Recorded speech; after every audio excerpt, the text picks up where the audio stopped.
Nous allons voir ici quelques notions importantes pour comprendre les piles et les accumulateurs. Alors, regardons déjà l'écriture d'une équation chimique. Lorsqu'on écrit une équation chimique, à gauche, on met les espèces chimiques que l'on a au départ. Ensuite, on met ce sigle pour montrer qu'il y a réaction chimique. Et à droite, on écrit les espèces chimiques que l'on obtient après la réaction chimique. Si on vous dit par exemple qu'à l'électrode A du métal zinc se transforme en ion Zn2+, en libérant des électrons, ça veut donc dire qu'au départ, on a du métal zinc, il y a une réaction chimique, on obtient des ions Zn2+, et des électrons. Ici, j'ai mis 2 électrons pour que Zn2+, plus 2 électrons, ça fasse quelque chose de neutre, puisque à gauche, on a quelque chose de neutre. Donc, neutre devient neutre.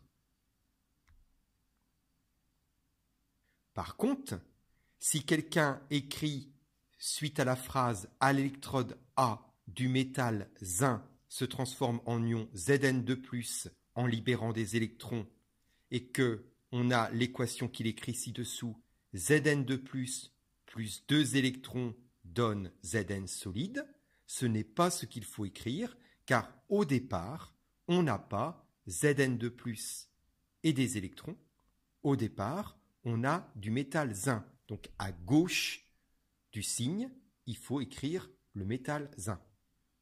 Maintenant, nous allons voir la définition d'un oxydant et d'un réducteur.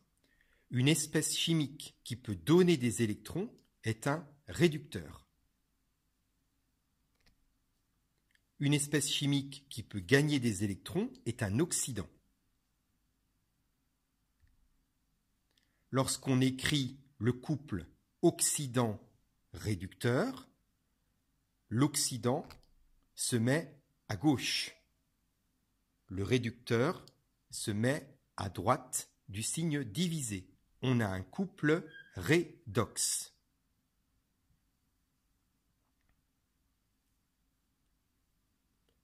Si le réducteur se transforme en oxydant, dans ce cas, on va dire que c'est une oxydation.